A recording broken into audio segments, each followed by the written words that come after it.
Conjunction क्या है? Conjunction एक वर्ड है। कंजंक्शन करता क्या है? कंजंक्शन कनेक्ट करता है।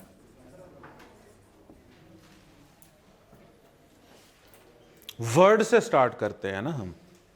कंजंक्शन क्या है? कंजंक्शन एक वर्ड है। कंजंक्शन करता क्या है? ये कनेक्ट करता है। किसको कनेक्ट करता है? ये वर्ड्स को भी कनेक्ट कर सकता है, ये फ्रेजेस को भी कनेक्ट कर सकता है, और ये क्लॉजेस को भी कनेक्ट कर सकता है। और कनेक्ट करता भी है एक बैलेंस के साथ। इसीलिए मैंने कहा था कि कंजंक्शन एक तराजू है, कनेक्ट करता है एक बैलेंस के साथ। Now this is the simplest and the most comprehensive definition of a conjunction. क्या है कंजंक्शन? एक वर्ड है। कंजंक्शन करता क्या है? कनेक्ट करता है। किसको कनेक्ट करता है? वर्ड्स को, फ्रेजेस को और क्लॉजेस को एक बैलेंस के साथ। आज को न्यू स्टूडेंट्स बैठे हैं, 1 2 3 4, ठीक हो गया, 5 6, राइट। अच्छा, अब इस बैलेंस के बारे में मैं आपको गुजारिश कर दूं जल्दी से, फिर आज पहले कंजंक्शन की तरफ जाएंगे। अब ये जो स्टेटमेंट हमने लिखी है, इस स्टेटमेंट को ऑथेंटिसाइज करने के लिए, प्रूव करने के लिए, इस डेफिनेशन को कुछ फिक्रे लिखते हैं। सेंटेंस नंबर 1 है, Zia and Roy play cricket. Sentence number 2 है, Javed DECEIVED deceived Jiya and Roy. अच्छा, सेंटेंस नंबर 3 है, Hina is honest and sincere. Sentence number 4 है, Roy writes clearly and slowly. Sentence number 5 है, my books are on the table and in the bag.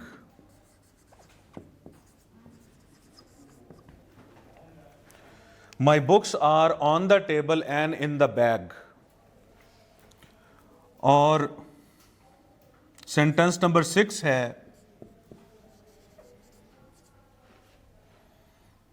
I love books and I read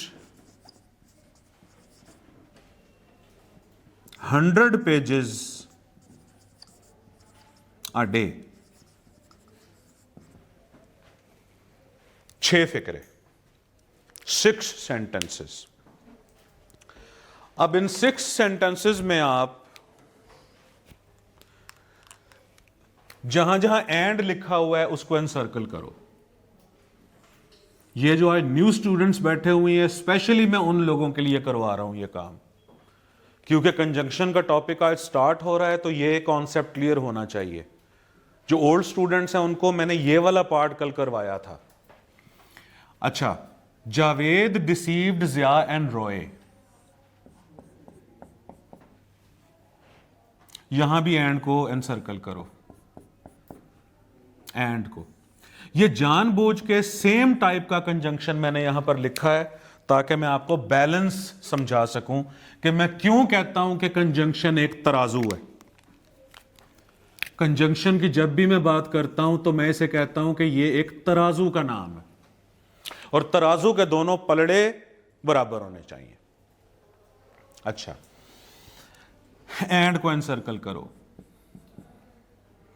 और sentence number 6 में भी। अब आप and के दाएं बाएं देखो, चेक करो जरा। सेंटेंस नंबर 1 में एंड के दाएं बाएं दोनों तरफ सब्जेक्ट्स हैं।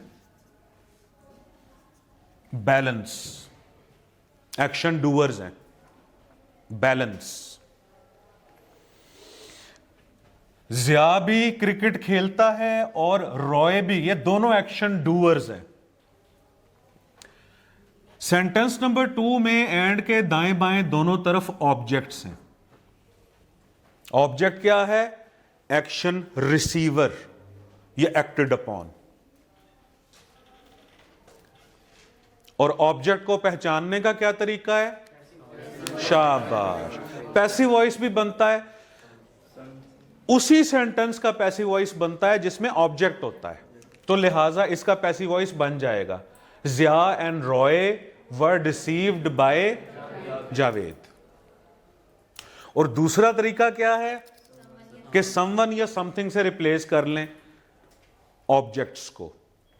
जिस लफ्ज पे आपको शक हो कि वो ऑब्जेक्ट है या नहीं, उसको अब समवन या समथिंग से रिप्लेस कर लें, हो जाएगा। अब देखें, जिया डिसीव्ड समवन है, ये दोनों समवन्स हैं ये। अच्छा, सेंटेंस नंबर 3 में अगर आप एंड के दाएं बाएं देखो तो दोनों तरफ क्वालिटीज है हिना की। हिना ऑनेस्ट भी है और सिंसियर भी है। एंड के दाएं बाएं दोनों तरफ क्वालिटीज हैं, और क्वालिटीज को जनरली हम ग्रामर में एडजेक्टिव्स कहते हैं। ठीक है, यहीं से वो आपको गलती बना के दे देगा। वो कहेगा कि Hina is honestly and sincere, वो गलत है। या वो कहेगा examiner Hina is honest and sincerely, वो गलत है। पढ़े बराबर होने चाहिए दोनों। अच्छा, सेंटेंस नंबर 4 में देखें कि Roy rights clearly and slowly. Roy लिखता है, ये उसकी एक्टिविटी है, वो लिखता है। अब ये दोनों अंदाज हैं उसके लिखने के। वो किस अंदाज में लिखता है? क्लियरली लिखता है और स्लोली लिखता है, ये अंदाज हैं। और मैनर्स को हम ग्रामर में एडवर्ब्स कहते हैं जनरली। वैसे आप एलवाई से भी पहचानते हो कि एडवर्ब्स हैं, लेकिन एलवाई कोई बहुत अच्छी तगड़ी पहचान नहीं है एडवर्ब की, लेकिन एक काम चलाया जा सकता है इससे कि एलवाई वाला लफ्ज एडवर्ब होता है, लेकिन हर एलवाई वाला वर्ड भी एडवर्ब नहीं होता। ठीक है। अच्छा, यहां पर वो आपको धोखा क्या देगा? Roy rights clear and slowly, गलत है, बैलेंस बिगड़ गया। और वो धोखा क्या देगा? Roy rights clearly and slow, वो भी गलत है। Balance, balance. अच्छा, सेंटेंस नंबर 5 में अगर आप देखो तो बेटे एंड से पहले ऑन द टेबल और एंड के बाद इन द बैग, ये दोनों क्लॉजेस हैं ना, फ्रेजेस हैं, प्रेपोजिशनल फ्रेजेस हैं। शाबाश, क्योंकि प्रेपोजिशन से स्टार्ट हो रहे हैं। Good boy. तो देखो एंड के दाएं बाएं दोनों तरफ फ्रेजेस हैं। और सेंटेंस नंबर 6 में किस चीज का बैलेंस है? क्लॉजेस का। आई और लव सब्जेक्ट और वर्ब एक क्लॉज हो गया, आई और रीड सब्जेक्ट और वर्ब एक दूसरा क्लॉज हो गया। तो ये जो नए स्टूडेंट्स बैठे हुए हैं उनके लिए मैं गुजारिश करूं कि जो क्लॉज होता है असल में वो कॉम्बिनेशन है सब्जेक्ट और वर्ब का। मैं प्रेडिकेट को बीच में नहीं लाता होता। The simplest sentence of clause is that it is a combo of, it is a combination of subject and verb. ठीक है, बैलेंस। अब कंजंक्शंस की हैं 3 टाइप्स। कंजंक्शन एक फैला हुआ टॉपिक है, मेरी तरह, जैसे मैं फैला हुआ उस्ताद हूं, तो फैला हुआ टॉपिक है। लेकिन जिस तरह हम इसको ग्रैब करेंगे ना, यू विल एंजॉय दिस। तकरीबन सारे ही कंजंक्शंस हमारी मुट्ठी में आ जाएंगे, हमें समझ आ जाएगी कि ये कौन सा कंजंक्शन है। ठीक है, हम इस तरीके से इसको पढ़ते हैं। अच्छा, अब कंजंक्शन की 3 टाइप्स हैं। पहली टाइप है coordinating conjunctions,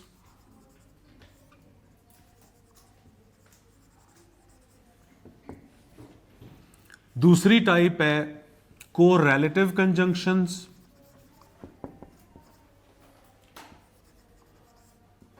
correlative conjunctions,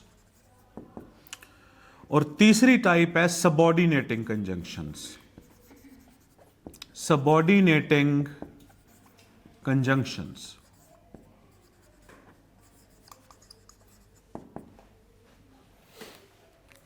coordinating, correlative, subordinating. Coordinating conjunctions को पहचानना बहुत आसान है, ये होते ही 7 हैं। कोरिलेटिव कंजंक्शंस को भी पहचानना आसान है, ये होते 5 हैं। और बाकी जो हैं वो सबऑर्डिनेटिंग कंजंक्शंस हैं। अब हम जाते हैं कोऑर्डिनेटिंग कंजंक्शंस की तरफ। कोऑर्डिनेटिंग कंजंक्शन ये जो 7 हैं, ये कौन कौन से हैं? अली ये इधर हो जाएगा या मैं इसी को मिटाऊं? इसी को मिटाऊं, ठहरो। हाँ, वहां तक ये तार नहीं जानी। अच्छा जी, अब हम इसको मिटाते हैं। हुजूरे वाला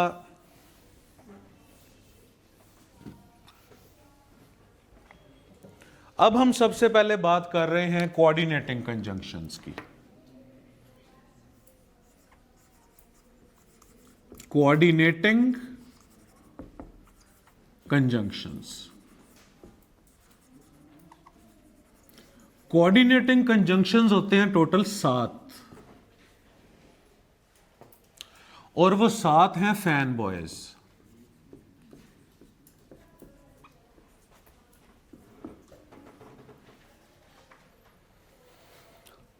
अब फैन बॉयज आपने कई दफा पढ़े होंगे, एक दफा मेरे अंदाज में पढ़ लो इन्हें। अच्छा, फैन बॉयज से क्या मुराद है? एफ से हो गया फॉर, ए से हो गया एंड, एन से हो गया नॉर, बी से बना बट, और येट, और सो।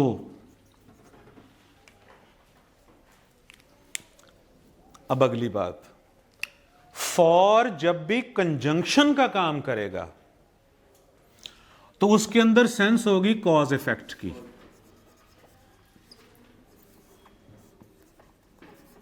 यह हो गई हमारी पहली बात। फॉर जब भी कंजंक्शन का काम करेगा, अभी इसकी एग्जांपल्स लिखते हैं ना, फिर आपको मैं बताऊंगा कि फॉर कंजंक्शन का काम नहीं भी करता बाज़ औकात, बल्कि अक्सर औकात। तो फॉर जब भी कंजंक्शन का काम करेगा तो उसके अंदर सेंस होगी कॉज इफेक्ट की।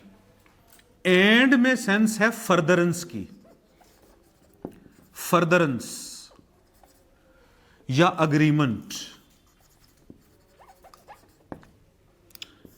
यानी जो कॉन्सेप्ट एंड से पहले होगा वही कॉन्सेप्ट एंड के बाद में आगे बढ़ेगा, उसी की फर्दरेंस होगी। एंड सेंटेंस जो है बेटा, ये कॉन्सेप्ट है ना, एक सेंटेंस एक थीम का नाम है ना। तो एंड से पहले जो थीम होगा, एंड के बाद वही थीम आगे बढ़ेगा। ठीक है, उसी के अंदर इजाफा होगा। अच्छा, नॉर में सेंस है कंफर्मेशन की, नॉर में सेंस है कंफर्मेशन की। जो बात नॉर से पहले की जाएगी, नॉर के बाद उसी बात पे ठप्पा लगा दिया जाएगा, उसी बात को कंफर्म कर दिया जाएगा, उसी बात पे जोर दिया जाएगा। ठीक है। अच्छा, बट में सेंस है कंट्रास्ट की। बट के दाएं बाएं जो थीम्स होंगे वो एक दूसरे के ऑपोजिट होंगे। बट के दाएं बाएं जो थीम्स होंगे वो ऑपोजिट थीम्स होंगे। ठीक है। और के अंदर सेंस है चॉइस की, चॉइस की या ऑप्शन की। और जब भी कंजंक्शन का काम करेगा तो वो चॉइस की सेंस देगा, ऑप्शन की सेंस देगा। यट के अंदर भी सेंस है कंट्रास्ट की, और सो में भी सेंस है कॉज इफेक्ट की। अब मेरा बच्चा हम यूं करते हैं कि एग्जाम्पल्स लिख लेते हैं और देखते हैं कि ये जो हमने सेंसेस यहां पर डिटरमिन की हैं वो आया ठीक भी हैं। और मैंने आपको पहले लेक्चर में बताया था कि ग्रामर रूल्स का गुलाम बनने का नाम नहीं है, ग्रामर एक सेंस का नाम है। जिस तरह आप लोग अंधेरे में भी घर की सीढ़ियां उतर चढ़ जाते हो, आपको पता होता है कि ये सीढ़ियां हैं, आपको पता होता है कि कुलिये कायदे से बनी हुई हैं, लेकिन ऐसा तो नहीं है ना कि एक के बाद चौथी सीढ़ी पे पैर रखते हो तो बेटे अगला फिर पैर नहीं आएगा, अगली थोड़ी लगेगी, आपकी चिन्ह ही टकराएगी आगे। ठीक है। तो यही ग्रामर की सेंस है। तो ग्रामर को हमने सेंसिकली समझना है। ठीक। अच्छा हुजूर, उसके बाद अब हम लिखते हैं, छोटे छोटे सेंटेंसेस बनाते हैं, देखते हैं कि ये सेंसेस ठीक हैं कि नहीं ठीक। अच्छा जी, यहां मैं लगाता हूं एक line. Sentence number 1, I punished him. I punished him, comma, for he lied. इस कॉमा के बारे में मैं डिस्कस करूंगा कि क्यों लगा है यहां, और यह फॉर्मल है। फैन बॉयज अगर क्लॉजेस को जोड़ते हैं तो उनसे पहले कॉमा लगाना फॉर्मल है। ठीक है। आई पनिश्ड हिम फॉर ही लाइड। और पनिशमेंट हमारे यहां बरसगीर पाको हिंद का कौमी खेल है। पेरेंट्स भी पनिशमेंट देते रहते हैं और टीचर्स भी देते रहते हैं। बड़ा आसान काम है किसी भी ज़हीन बच्चे को या शरारती बच्चे को चुप कराने का। बच्चा घर के अंदर कोई इशू क्रिएट कर रहा है, चपेड़े लगा दो उसे। चपेड़ is the biggest and the most biggest and the strongest weapon for the parents and the teachers here in Pakistan. Acha, I punished him for he lied. Sentence number 2, I am a teacher, comma, and I teach 5 lectures a day. Sentence number 3, nor Zia never studies. पढ़ता नहीं है कभी भी, comma, nor does he repent, और ना ही पछताता है। उसके बाद है but. Sentence number 4,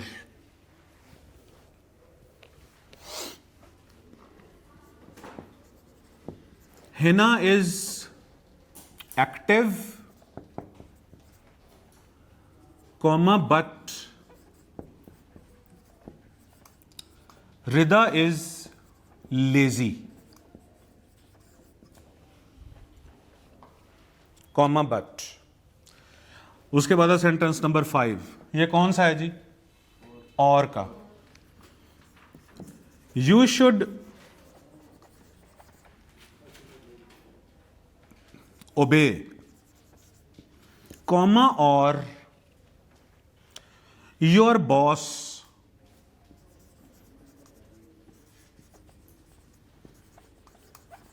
will fire you. Fire you मतलब गोली मार देगा, नौकरी से निकाल देगा। ठीक हो गया। यू शुड ओबे और your boss will fire you. अच्छा, सेंटेंस नंबर 6, ये कौन सा है जी? येट का। अच्छा, Javed is wealthy.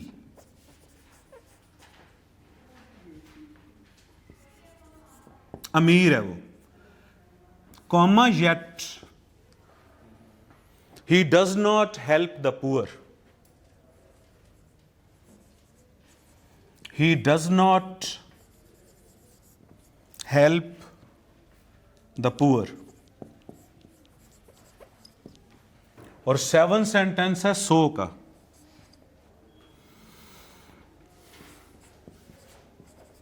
He was tired, comma so he slept early.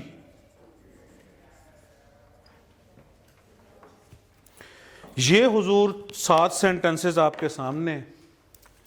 अब आप यूं करो कि इनमें सारे जो फैन बॉयज हैं, जो कोऑर्डिनेटिंग कंजंक्शंस हैं, आप लोग इनको एनसर्कल कर लो, फिर हम करते हैं इसके ऊपर गुफ्तगू।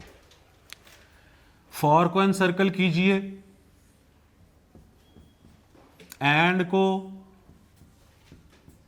नॉर, बट और, येट और सो।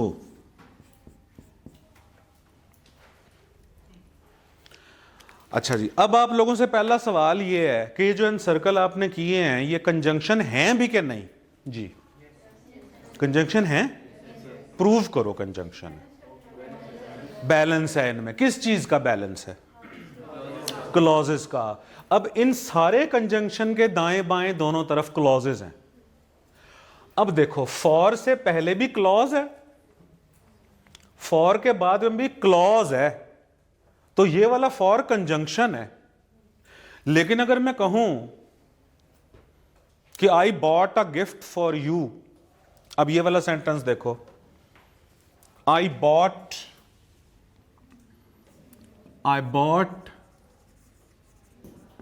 A gift for you. अब मुझे बताओ, ये वाला फॉर कंजंक्शन है? नहीं है, क्योंकि इस फॉर से पहले तो क्लॉज है, लेकिन इसके बाद में क्लॉज नहीं है। दूसरी बात, फॉर जब भी कंजंक्शन का काम करता है तो कॉज इफेक्ट की सेंस देता है। क्या यह कॉज इफेक्ट की सेंस दे रहा है? नहीं दे रहा। तो this is not a conjunction, this is a preposition. और प्रेपोजिशन की तगड़ी निशानी होती है कि उसके बाद में नाउन्स होते हैं जनरली। नाउन्स या नाउन के कजन्स, नाउन के कजन्स भी हैं ना, प्रोनाउंस। ये नाउन की फूफी का लड़का है। जेरेंड्स भी हैं, हाँ जेरेंड्स भी मैंने आपको करवाए थे। अच्छा जी, अब देखो थीम्स इसके अंदर ठीक है। पहले सेंटेंस में कॉज इफेक्ट है,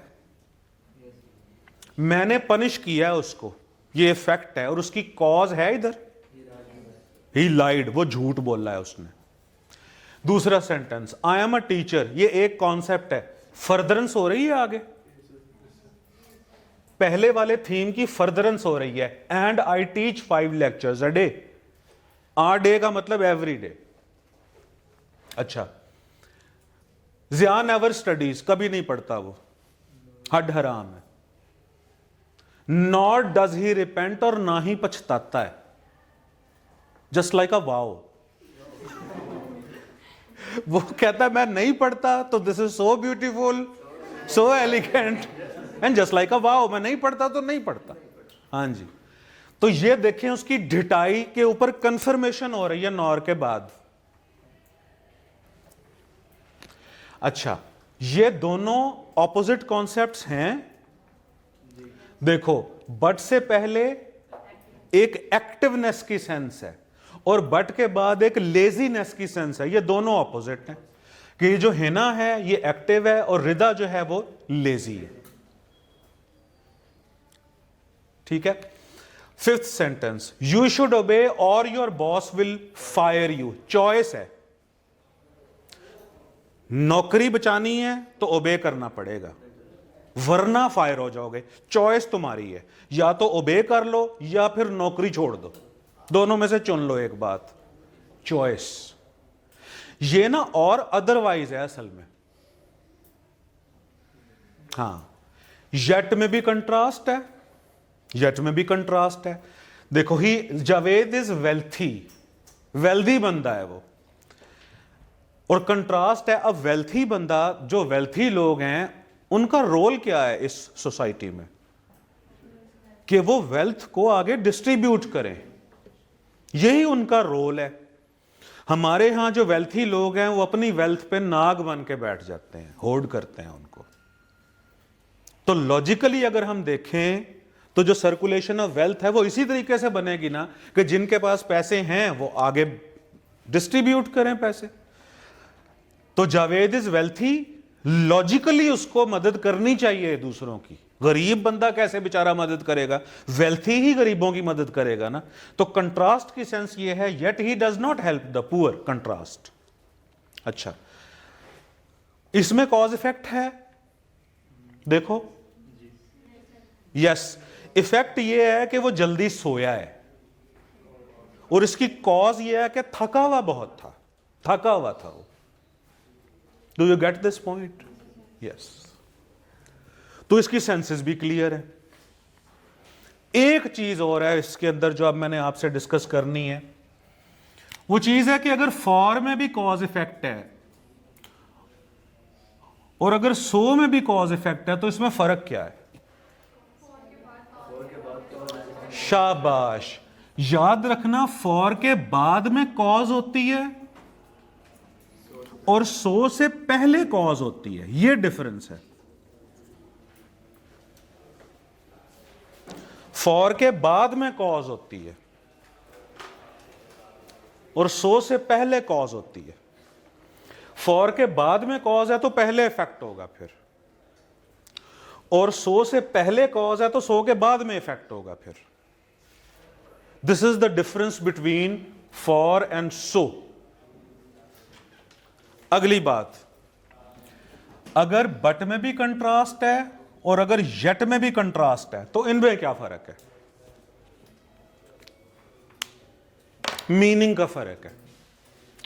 इनके मीनिंग को समझो।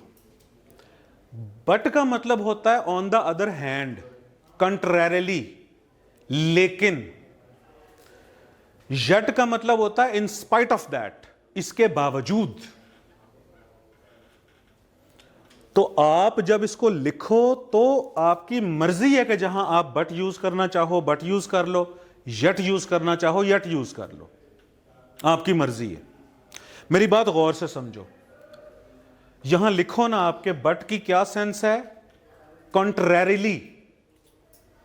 बट की सेंस है कॉन्ट्रैरिली, बट की सेंस है लेकिन,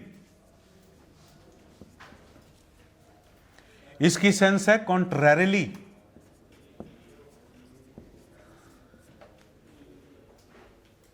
अच्छा, और येट की सेंस है इसके बावजूद या in spite of that, in spite of that. अच्छा, एक याद रखना, इन स्पाइट ऑफ को अलग अलग लिखा जाता है, इन अलग, स्पाइट अलग, ऑफ अलग। ये वो जो मैंने कहा था ना, प्रेपोजिशन के अलग से नोट्स बनाया करो। तो ये इन स्पाइट ऑफ, क्यों? Time limit? चलो अच्छा, तो मैं क्या गुजारिश कर रहा था कि अगर बट में भी कंट्रास्ट है और येट में भी कंट्रास्ट है तो दोनों में डिफरेंस क्या है? मीनिंग का डिफरेंस है। बट का मतलब होता है लेकिन, येट का मतलब होता है इसके बावजूद। अब ये तुम अपनी सेंस से इस्तेमाल किया करो, इसमें कोई चक्कर नहीं है सेम सब्जेक्ट या डिफरेंट सब्जेक्ट्स। ये मुझे पता है कि ये भी कॉन्सेप्ट्स हैं आप लोगों के जहनों में। ये कोई चक्कर नहीं है कि सेम सब्जेक्ट्स हो तो पता नहीं बट आता है या डिफरेंट सब्जेक्ट्स हो तो पता नहीं येट आता है, ऐसा कोई चक्कर नहीं है। अब खुद फैसला करो, यहां बट लग सकता है? यस, लग सकता है, यहां बट भी लग सकता है। यानी कि Javed is wealthy but he does not help the poor.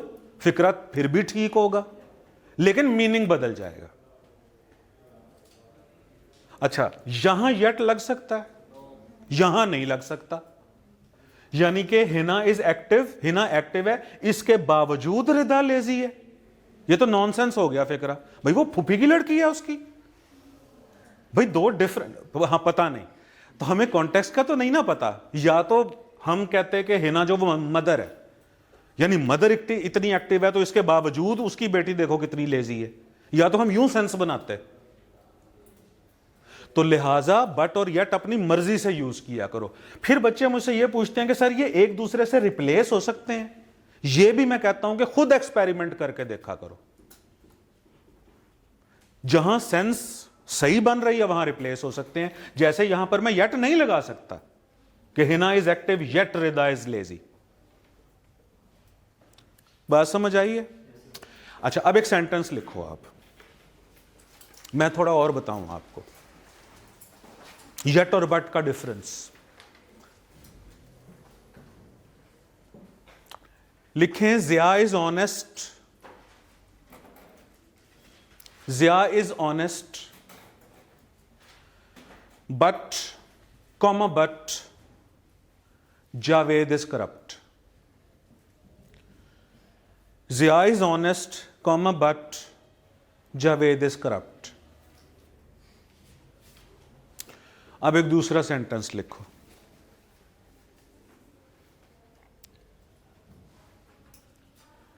Roy has his own car, Roy has his own car, comma yet he does not know how to drive, he does not know how to drive। ठीक है, ये दोनों sentences ठीक हैं। अब मेरा सवाल है आप लोगों से, पहला फिक्रा क्या था? Zia is honest comma but Javed is corrupt. यहां येट लग सकता है, यहां नहीं लग सकता। खुद एक्सपेरिमेंट किया करो आप। अच्छा, अब दूसरा सेंटेंस क्या है? Roy has his own car, Roy की अपनी कार है जाती, इसके बावजूद उसे चलानी नहीं आती। येट यहां पर लग सकता है, बट यहां पर लग सकता है, यहां पर लग सकता है। मीनिंग बदल जाएगा लेकिन सेंटेंस खराब तो नहीं होगा ना, सेंस बदलेगी बस। तो बट और येट के अंदर जो डिफरेंस है वो सेंस का डिफरेंस है। यूज कहां करने हैं ये खुद एक्सपेरिमेंट किया करो, ठीक है? आज के लेक्चर की आखिरी बात, फैन बॉयज जब क्लॉजेस को जोड़ते हैं तो उनसे पहले कॉमा कंपलसरी है। नोट बना के लिख लो इसको, note, comma is compulsory before fan boys, comma is compulsory before fanboys, comma is compulsory before fanboys when they connect clauses,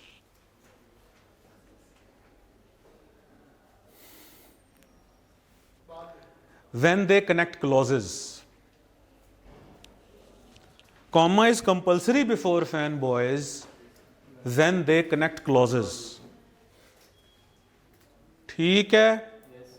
इसमें कुछ बातें और मैंने आपको थ्योरेटिकली बतानी है, तो वो थ्योरी जो है वो फिर मैं कल बताऊंगा। अब आप लोगों का अगला लेक्चर हो गया है। अल्लाह हाफिज, अल्लाह हाफिज।